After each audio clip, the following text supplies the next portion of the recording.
I've had my eye on the Cosori Dual Blaze air fryer for a while now, and I've finally got one. Now, most air fryers have a single element positioned at the top of the unit and rely on circulating hot air to cook the food. The Cosori Dual Blaze breaks all the rules with an additional bottom element and a special automatic temperature control system that is said to cook food up to 10% quicker than a regular air fryer. But the best thing of all, you no longer have to keep returning to the air fryer to shake the basket or flip the food. Sound too good to be true? Let's dive right in and find out.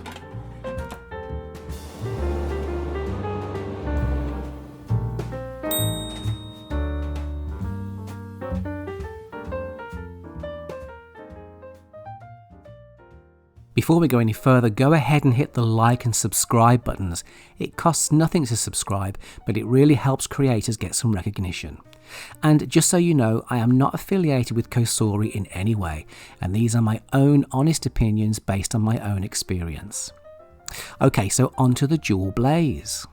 One of the things I noticed straight away was that the box isn't very heavy at all, which is a great start. And from the box we can see that the Dual Blaze has a 6.4 litre capacity and a total of 12 cooking functions, 6 of which are presets for the quick one-touch cooking of certain foods, along with 6 separate cooking functions that include air fry, reheat, roast, keep warm, bake and broil, which we know as grill in the UK.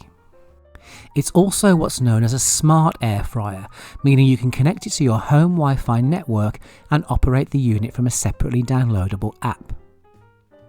On opening the box, the first thing we find is the crisper plate. This is of a pretty standard design, and we'll look at this a bit more later on. On lifting the unit out of the box, it's pleasantly light in weight. I was worried that the air fryer was going to be quite big, but it really isn't at all. It's actually a really nice size, and it won't take up too much space on the worktop.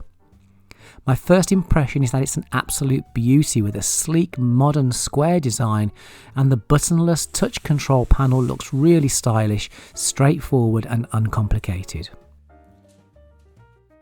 Also in the box is a really nice glossy 45-page colourful recipe booklet, along with a 2-year guarantee and an instruction manual.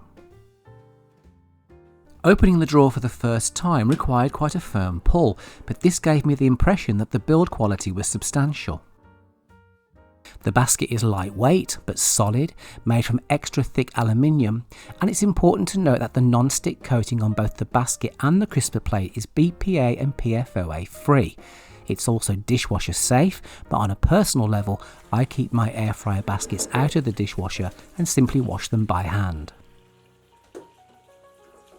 Looking into the main cooking chamber after the removal of a piece of protective cardboard, we can reveal the bottom heating element. This is what makes the Cosori Dual Blaze so unique and essentially turns the air fryer into an effective compact fan-assisted oven. In theory, this should provide even all-round cooking, and with Cosori's Thermo IQ technology, the temperature is controlled automatically between the elements to ensure optimal cooking results with minimal to no shaking or turning. The crisper plate feels a lot thinner and lighter than the ceramic coated crisper plates in my Ninja, and it certainly fits a lot more snugly into the basket. At first I had a job getting the plate in, but soon realised that you need to tilt the plate sideways and insert one end first before pushing the other end down. I later discovered that it actually says to do this in the manual. Inserting the basket into the unit again feels solid, and it closes tightly, leaving no obvious gaps around the drawer. It seems Cosori have thought of everything, and the 2 handles on the underside make it easy to move the unit around and lift it into place. The unit is really quite compact. The footprint on my work surface is just 30 by 39 centimeters, which incredibly is only about the same as my 4-slice toaster. I love the touch control panel, and it's incredibly responsive. Temperature can be increased or decreased in increments of 5 degrees, and maximum cooking temperature is 205 degrees Celsius, which is 400 degrees Fahrenheit. You can also switch between Celsius and Fahrenheit by simply pressing both the temperature up and down buttons simultaneously for 3 seconds. Simply hold them down again to switch back. The 6 presets are programmed with the ideal cooking function, time and temperature for the foods mentioned. The main cooking functions have been well thought out, and on this particular model they relate largely to where the heat is being directed. For example, air fry has high heat from both the upper and lower elements, together with a high-speed fan for creating those crispy exteriors. With the bake function, the bottom element does most of the work, producing a high heat to ensure cakes are cooked through to the centre, whilst low heat from the top element prevents the tops of cakes from burning. Interestingly, this air fryer has a broil function, which you may know better as a grill function. This simply means that high heat is directed from the top element only, whilst the bottom element is switched off completely. The roast function again uses both elements. Here, the bottom element produces the highest heat, whilst the top element produces just a medium heat to ensure your food is cooked through without the top and exterior becoming overdone. The only caveat here being that when you cook a joint of pork, you need high top heat to get that crispy crackling. So if you have a dual blaze and you are following my recipe for roast pork, I'd consider using the air fry function rather than roast. The functions really are brilliant. There's also a keep warm function as well as a reheat function, which is perfect for warming up leftovers. Okay, so let's give this thing a whirl. I'm going to start with chicken. Chicken is something that cooks really well in the air fryer, so it'll be great to see how this model fares compared to my other machine. I've got 4 chicken legs which I'm going to season with salt and pepper only. I'm not going to add any extra fat because chicken with the skin on is essentially surrounded in a layer of fat. I'm just going to rub the seasoning into the skin and then place these into the basket with the crisper plate inserted. Right, well, it makes perfect sense to give one of these presets a try. I'm going to hit chicken and go. And that's it. The air fryer has set itself to 200 degrees Celsius for 20 minutes. I'm also going to allow the dual elements and Cosori's Thermo IQ technology to do its thing, and I'm going to leave them be, and I'm not going to flip these chicken pieces over. One thing I noticed immediately here is that there is no counting down of seconds. It only counts down in minutes. We do eventually get seconds, however, but only during the last minute of cooking. So far so good. Chicken looks cooked, sounds cooked, but as with all meat, I'm going to check it with my thermometer. We're looking to see if the internal temperature is above 75 degrees Celsius. And it's 77.9 degrees Celsius, so that's cooked and in theory we're good to go. I'm just going to have a look at the underside. Now, I'd normally like my chicken legs a bit more well done, so I'm going to put these back in at the same temperature for another 5 minutes.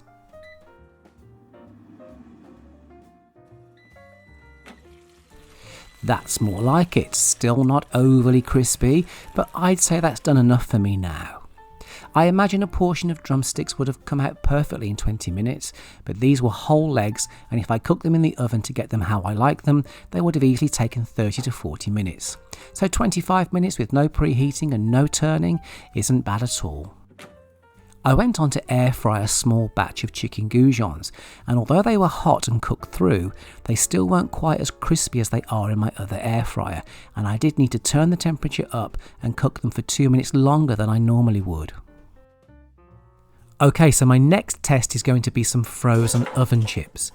I'm going to keep the crisper plate inserted, and I'm adding 600 grams of frozen thick cut chips to the basket. Again, I'm going to use the preset. I hit fries and go. The Dual Blaze has set itself to air fry at 195 degrees Celsius for 20 minutes. Now, I shouldn't do this, and I should probably have more faith in the technology, but I am going to shake them just once. To be fair, if these were in my regular air fryer, I'd be shaking them every 5 minutes or so. So one shake halfway through cooking isn't really any hardship.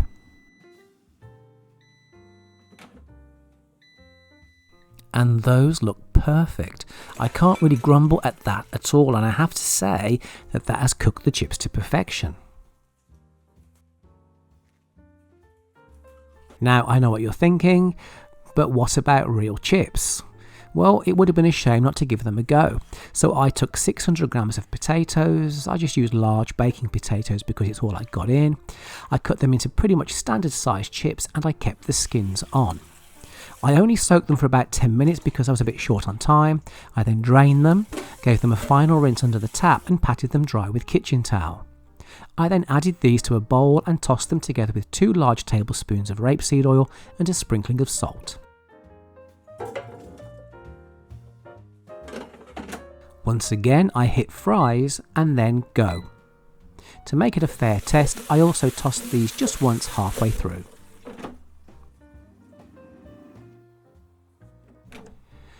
Right, well these actually look cooked, but I'd like them just a little bit darker, so I'm going to put them back in for a few minutes. Again, I'm going to hit fries, but I'm going to reduce the time to 5 minutes.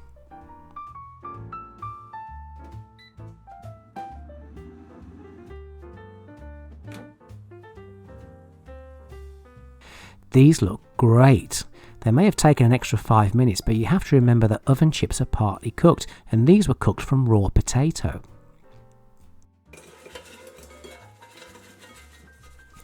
I have to tell you that these are an absolute triumph. The outside is crisp and tasty, not oily at all, and the inside is soft and fluffy. They really are delicious. I mean, they were delicious. Okay, so the real big test, baking. I've had very mixed results baking in my air fryer, especially when cooking larger cakes. Because my other air fryer has a single top element, very often the tops of cakes can be cooked and the bottoms can be raw. I'm going to really put the Dual Blaze to the test and do my go-to chocolate brownie recipe that I cook all the time in my oven. These are going to be double chocolate with the addition of some white chocolate chips. I've lined a 22 by 23 centimetre square cake tin and I'm going to pour the batter straight in and level it off. I've also made a handle out of foil so I can easily lift the tin out of the basket afterwards. This is going to be a real test because the cake tin fills the entire basket and this will limit the circulation of air somewhat, so I'm really relying on that bottom element to cook the cake through. I'm going to cook these on the bake setting at 160 degrees Celsius, that's 320 degrees Fahrenheit, for 25 minutes.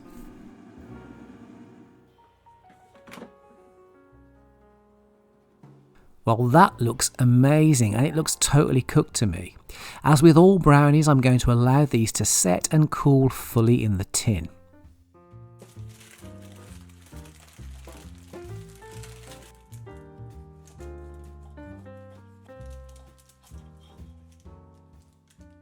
These have turned out brilliantly and I'm absolutely thrilled.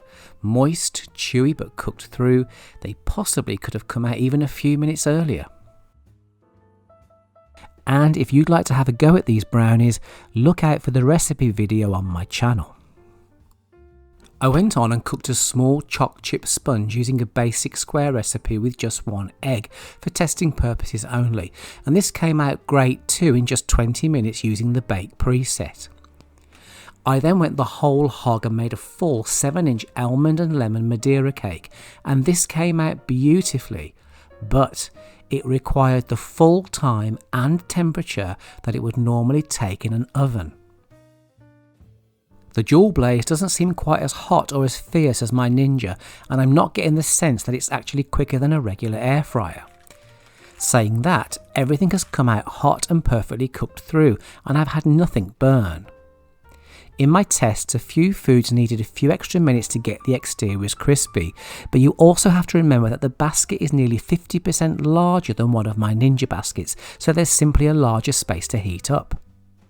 When it came to the full-sized cake, there was no time or temperature benefit compared to cooking in the oven, the only benefit being the obvious energy savings you would get for not having to heat up a whole oven for one cake. Saying that, the cake was cooked beautifully, and believe me, this is not something that is easy to achieve in a standard air fryer.